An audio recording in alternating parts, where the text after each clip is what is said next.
I bought my parents a $425,000 lakeside cabin for their 50th anniversary.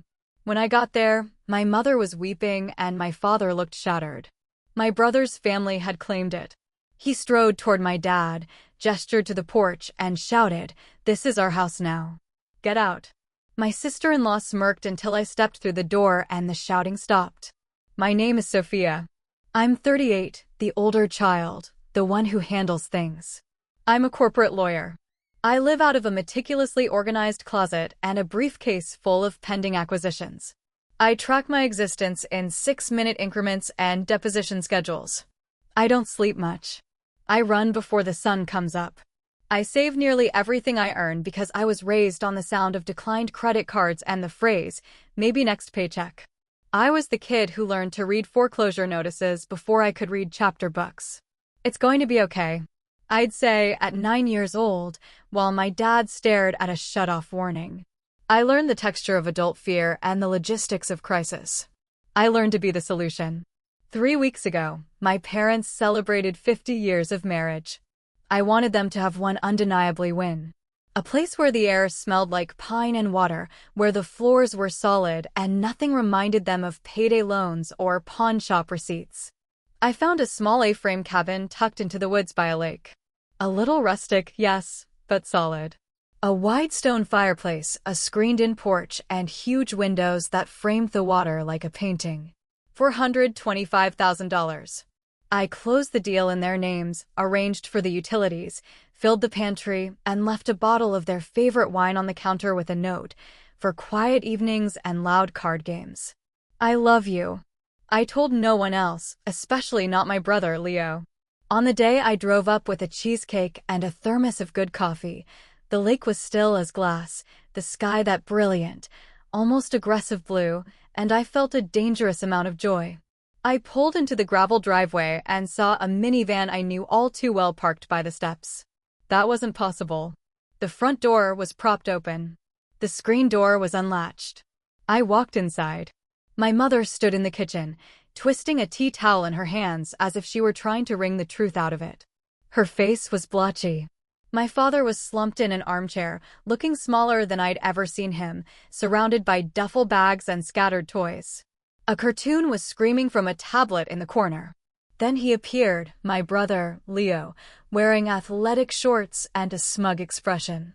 He planted himself in front of our father, jabbed a thumb toward the porch, and shouted, "This is our house now. Get out." From the sofa, my sister-in-law, Chloe, added, "Don't be so dramatic. Dad, we're just moving in." The cardboard cheesecake box in my hands felt flimsy, pathetic.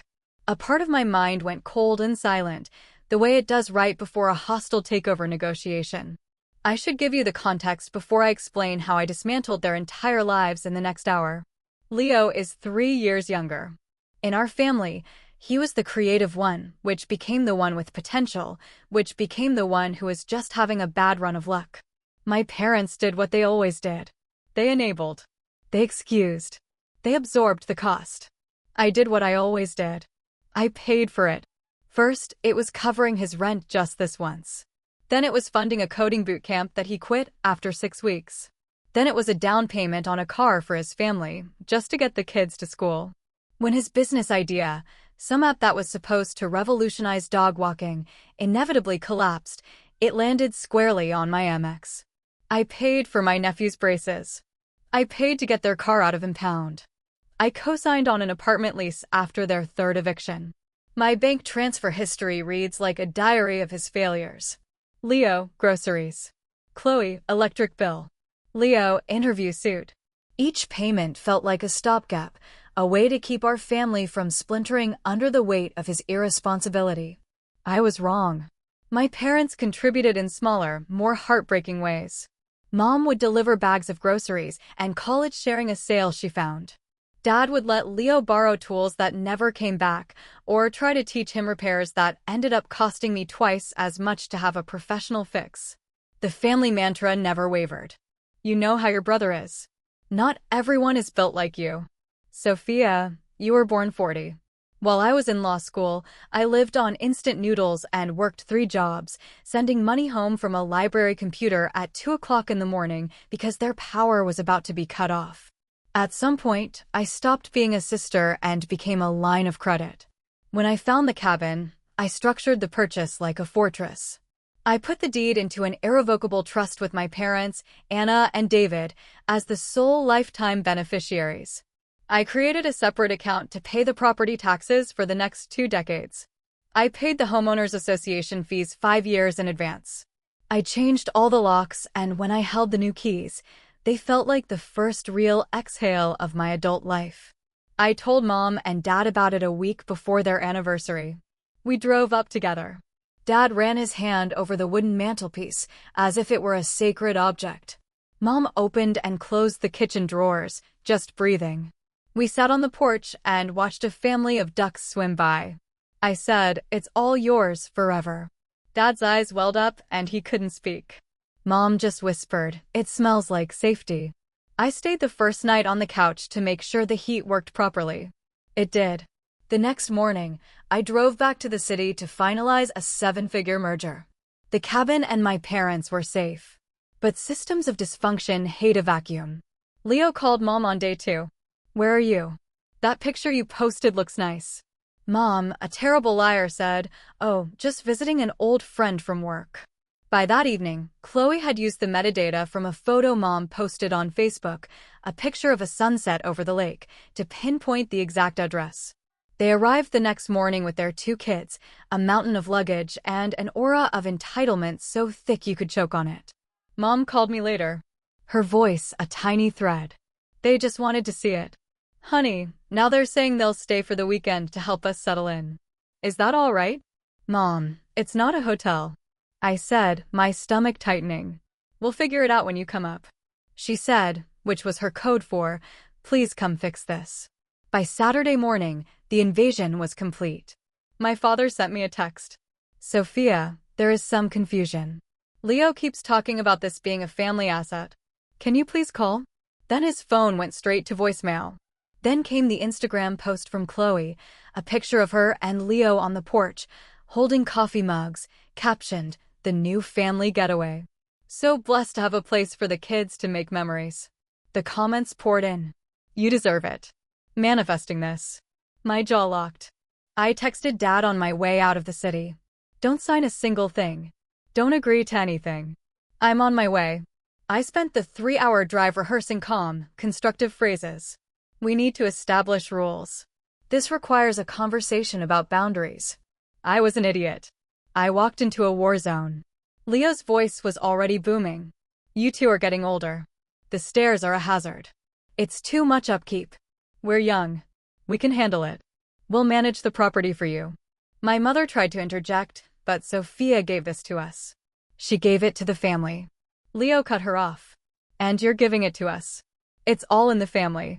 Chloe, lounging on the couch as if she owned it, added with a sickly sweet smile, "Don't be difficult. Anna, we're already thinking about renting it out for the summer.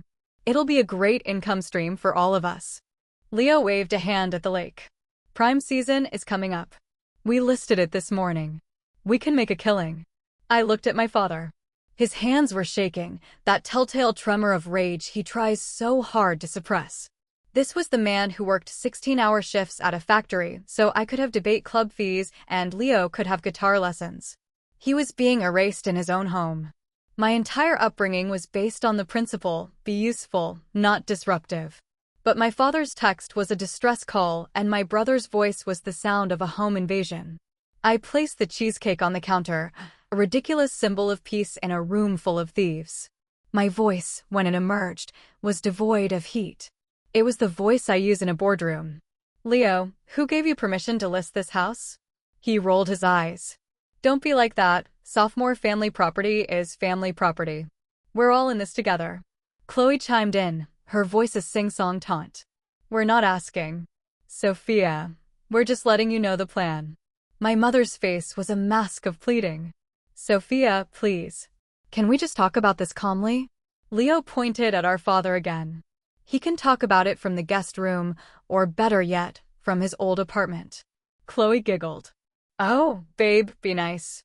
Dad knows we love him. My father's jaw was working, but no words came out. Something inside me didn't just snap, it clarified. Everyone in the living room. Now, I said.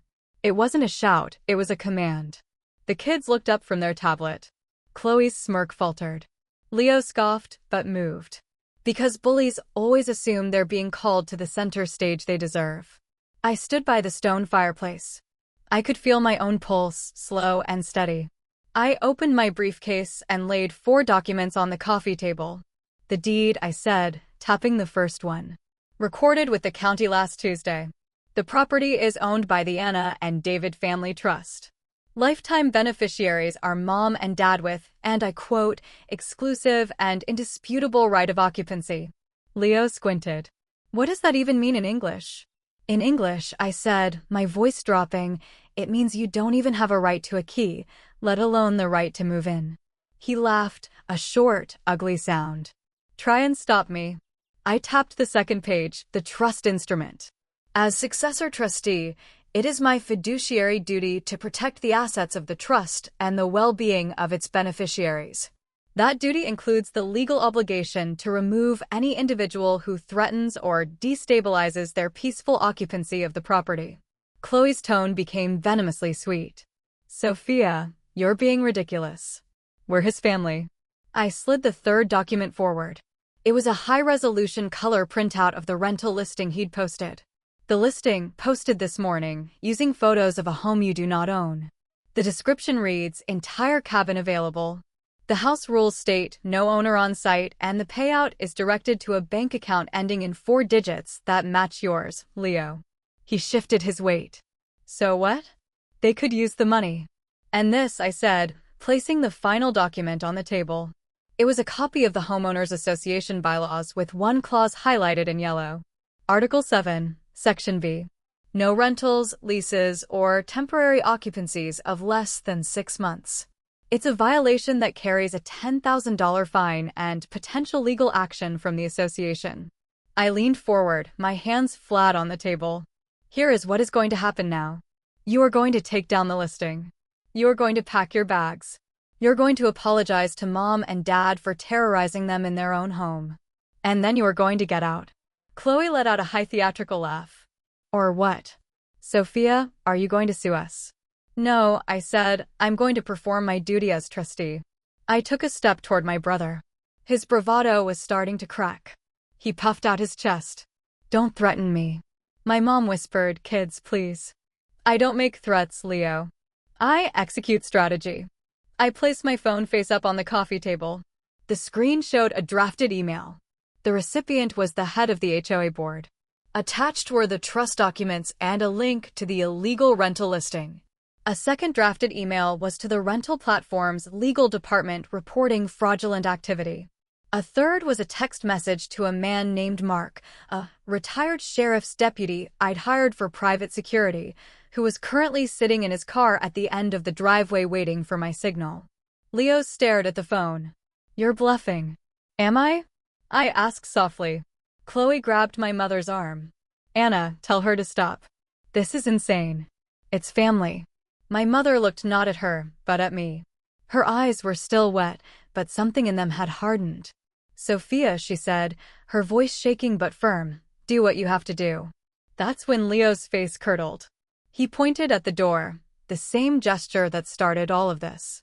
Get the old man out of my chair. I moved between him and my father. My hands were perfectly still. You will not speak to our father that way again, I said, my voice dangerously quiet. And the only person leaving through that door is you. And if you're not packed in 20 minutes, Mark will be happy to assist you. Silence, thick and absolute. Then Chloe tried one last desperate angle. You're a monster, she hissed. You're tearing this family apart over a house. I finally let out a breath. I am done financing your chaos. That isn't tearing a family apart. That's called a boundary. Leo muttered, we'll see about that. He lunged for the papers on the table as if ripping them up could nullify a legally filed trust. I simply gathered them and put them back in my briefcase. I turned to my dad. Dad, I asked gently, would you like to sit here in your living room in peace? He swallowed hard and nodded. Yes. Then everyone who doesn't live here needs to leave. Nobody moved. Then, the doorbell rang. Mark, punctual as always. The eviction took 2 hours. Leo and Chloe tried to escalate, but Mark, a calm, 6 feet 4 inches wall of a man, simply stood by the door and watched them pack. Their performance was pathetic. Chloe made a show of weeping loudly while stuffing clothes into a suitcase. Leo alternated between whispering threats into his phone and yelling about his rights. The kids looked confused and miserable, shuttling toys to the minivan under my steady, silent gaze. I didn't engage. I didn't argue. I just sat at the kitchen table with my mom and made us both a cup of tea. I should have told them no right away, she said, staring into her mug. They just came in so fast, talking about how this would be easier for us. No maintenance for your father. A place for the grandkids. They said they were taking care of us. They were taking care of themselves, I said. The hard parts are the parts that make it yours. She gave a small, sad nod. Dad just sat on the porch looking out at the water. I thought I'd be stronger, he said, when I joined him. I should have thrown them out myself. You called me, I said. That was the strongest thing you could have done. While they packed, Chloe tried to appeal to me one last time, cornering me in the kitchen. Her face was a mask of wounded sincerity. You know, this is really about you. Sophia, you think money is a substitute for love? You buy things to control people because you don't know how to be a person. I bought a house for our parents, I corrected her, my voice level. I did not buy you an ATM. She flinched. Then her face went hard. You will regret this, she said. I already regret not doing it 10 years ago, I replied. When they finally drove away, the minivan spitting gravel, the silence they left behind was profound. It wasn't empty. It was full of peace. I walked through the cabin picking up stray juice boxes and a forgotten hair tie. In the guest room, I found a notebook left on the nightstand. Leo had scribbled down numbers, a business plan. He'd estimated rental profits that were wildly optimistic. And in the margin, Chloe had written, if soft objects, we'll just have mom cry. She always folds. I closed the notebook and put it in my briefcase. Evidence. That evening, as the sun set over the lake, Dad took my hand. Daughter, he started, his voice thick. I don't know how to thank you without feeling like I failed you both. You didn't fail us, I said. You taught us to be a family. We all just got confused about what that means. We all gave him too much for too long. He nodded. And the truth of it, a small relief. We ate the cheesecake for dinner, right out of the box, on the porch. My phone started vibrating, a furious buzzing. A text from Leo, you made mom cry. I'll never forgive you. A text from Chloe, legal action is pending. An email from an address I didn't recognize with the subject, family betrayal. I turned the phone off and put it away. Before I left, I installed a new security system with cameras. I put the login information in a folder labeled Cabin Info and wrote the password in big, clear letters my dad could read without his glasses. I left copies of the trust, the deed, and the HOA bylaws in a drawer, boring armor. My mom hugged me at the door. I'm so sorry it had to be like this, she whispered. I'm not, I said. It had to be exactly like this. The next week was a masterclass in manipulation. Leo launched a smear campaign on social media. My rich lawyer sister stole my parents' retirement home to keep it for herself. He posted old family photos twisting the narrative. Chloe shared articles about elder abuse. Cousins I hadn't spoken to in years started sending me concerned, passive-aggressive messages. I wrote one and only one response. An email to Leo and Chloe with our parents' financial advisor CC'd. It was polite, professional, and glacial. It had 2 points. 1. All future communication regarding the property would go through my office. 2. They were formally notified that they were not to set foot on the property. And any attempt to do so would be considered trespassing. I set up a rule in my inbox to automatically route any email from them to a separate folder. I would not engage in a fight where the only goal was to exhaust me. 2 days later, the real escalation came. My father called. His voice panicked. Sophia, they're here. They have some kind of paper. A lease. They said we signed it. I had anticipated this. Dad, go inside, lock the door, and don't speak to them. I'm handling it. I dialed Mark, who contacted the local sheriff's department to request a civil standby. Then I accessed the porch camera feed on my phone. There they were, Leo and Chloe, waving a piece of paper at the front door. Leo was shouting. I took a screenshot of the forged document. It was a pathetic attempt with a signature that looked nothing like my father's. Then I sent them both a text message. It contained the screenshot of their fake lease and a link to the state law regarding felony forgery. I added one sentence: the sheriff is on his way. I suggest you leave before he arrives. Their car was gone in under 90 seconds. They hadn't just tried to manipulate. They had tried to commit a crime. They had miscalculated. They thought they were in a family argument. I was in a legal battle. And I never lose. The messages stopped. The social media posts vanished. They had finally crossed a line that even they understood was indefensible. 2 weeks later, I drove up to the cabin on a Saturday morning. No emergency, just a visit. I fixed a loose railing on the porch. I helped my dad hang a bird feeder. Mom made pancakes, and we ate them while talking about the ridiculously aggressive squirrels. No one mentioned my brother. His absence wasn't a hole. It was clean air. After breakfast, my mom put her hand on mine. I'm going to call him, she said. My heart seized for a second. Not to make up, to tell him that what he did was wrong. And until he can apologize to your father and to you, he is not welcome here. Dad cleared his throat. I should have taught him that. I taught you both to work hard, but I never taught him how to be told no. You taught me to be loyal, I said. I'm just finally learning that loyalty to the family can't mean sacrificing myself. Later, sitting alone on the porch, I realized the story Leo would tell. I bought my parents a house and it ruined our family. But that isn't what happened. I bought my parents a sanctuary. And then I defended its borders. I had spent a lifetime mistaking financial support for love. It wasn't. It was just fuel for a fire that was always going to burn out of control. A boundary isn't a wall to keep people out. It's a line that tells them where the door is. And that they are not welcome to burn the house down.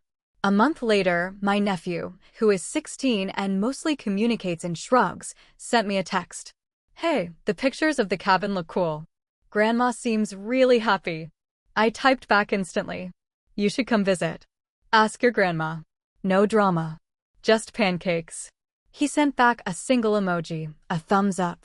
A small piece of a bridge built on neutral ground. Last night, after closing a deal that had kept me in the office for 72 hours straight, I drove to the lake instead of my apartment. I didn't go in. I just parked down the street and looked. The lights were on.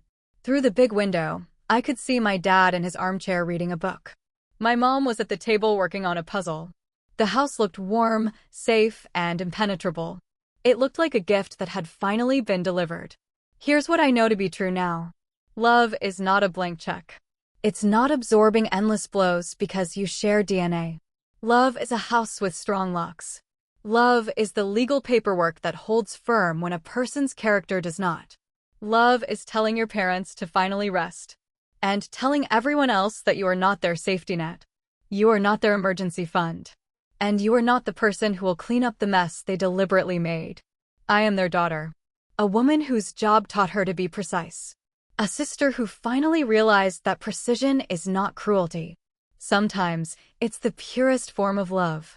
If my brother ever wants to stand on that porch, he can. He can come with an apology in his hands instead of a demand. He can be a son, not a squatter. Until then, the cabin stands. The cameras watch. The lake is quiet. Inside, my parents are at peace. And that is the whole point. A gift should never cost you your own peace of mind. And a boundary is not the end of love. It is the beginning of it. If you agree, share this story. You never know who needs to hear that it's okay to finally lock the door.